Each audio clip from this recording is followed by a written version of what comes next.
Jadi tentang sio, saya perlu menjelaskan dulu bahwa ini adalah sebuah metode yang disebut hasta aksara.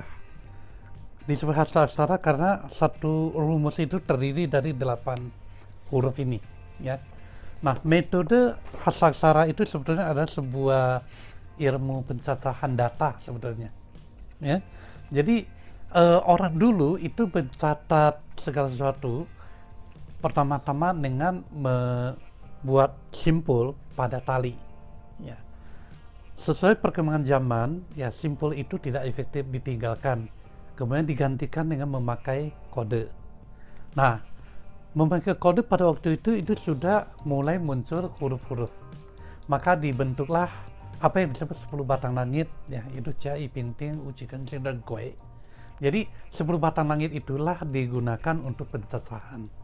Kemudian belakangan timbul lagi 12 cabang bumi, yaitu 12 sio itu diambil juga untuk mencacah data. Jadi sebenarnya di dalam satu huruf, ya, yang disebut batang langit misalnya, yang atas ini batang langit misalnya, itu menyimpan sekelompok data.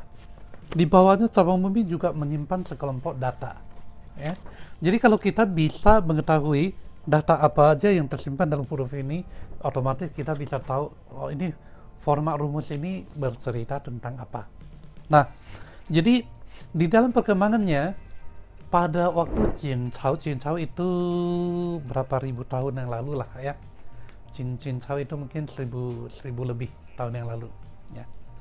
Nah, waktu Jin Cao ya ada seorang nama Li Xizhong.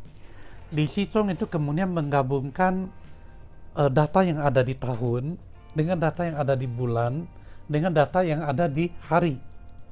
3 pilar itu digabung, dijajarkan jadi satu. Kemudian memakai tahun itu sebagai day master.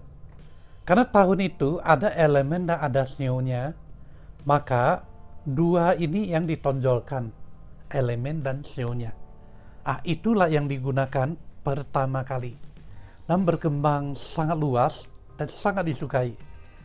Tetapi dalam perkembangannya, karena yang dipakai itu adalah tahun, terlalu gamblang. Manusia itu semakin lama semakin banyak. Pada satu titik tertentu, dia sudah tidak memadai, sudah tidak akurat lagi. Maka sampai kepada dinasti Song, akhir dari Song, awal dari Ming, ya, Song Ming Ziji. Pada waktu itu timbul seorang yang lain namanya Xu Zhiping, marganya Xu, ya. Nah, Xu Zhiping ini lalu dia menambahkan tahun.